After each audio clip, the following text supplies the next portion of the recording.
Ever wondered how skyscrapers and massive bridges stand so tall? The secret is steel, a hidden skeleton inside concrete and glass. This super strong metal starts its journey as iron, found in rocks deep underground.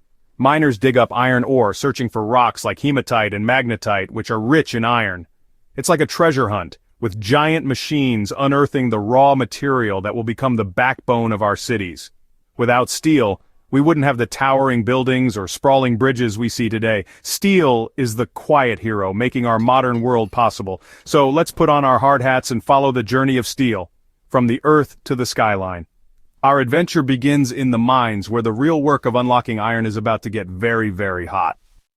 After mining, the iron ore is crushed and sorted powerful magnets pull out the iron-rich bits.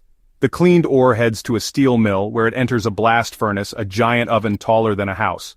Along with iron ore, workers add coke, a special fuel made from coal, and limestone. Coke burns hot, melting the ore, while limestone acts as a cleaner, capturing impurities. The furnace heats up to over 1,500 degrees Celsius, hot enough to melt rock. As everything melts, the iron separates and sinks, while the limestone forms a waste called slag that floats on top. This clever process gives us pure, molten iron, the first step towards steel. The blast furnace is where the magic of transformation truly begins. Next, we'll see how this molten iron becomes the steel that shapes our world. Inside the blast furnace, coke releases carbon monoxide, which grabs oxygen from the iron ore, freeing pure, molten iron. The iron collects at the bottom, while slag floats above, making separation easy. Workers tap the furnace, draining glowing iron into giant containers called ladles.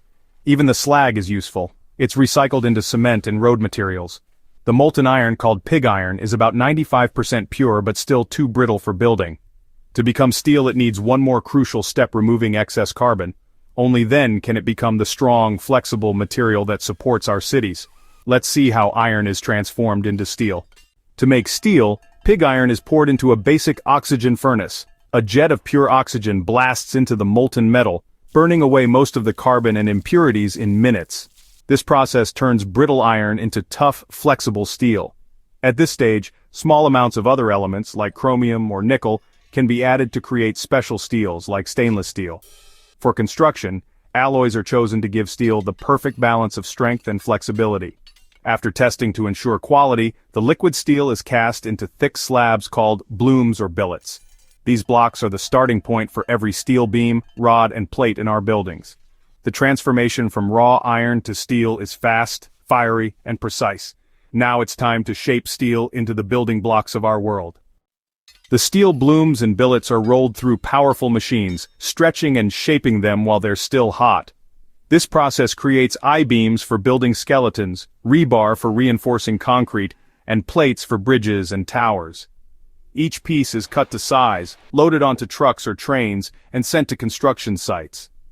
Iron workers use cranes to lift steel high into the air, connecting each piece with bolts or welding. Slowly, the steel skeleton of a building rises, a testament to the journey from rock to skyline. Fun fact: the iron in your blood is the same element that builds our cities. Next time you see a skyscraper, remember the incredible story of steel beneath its surface. Steel truly is the hidden giant holding up our modern world.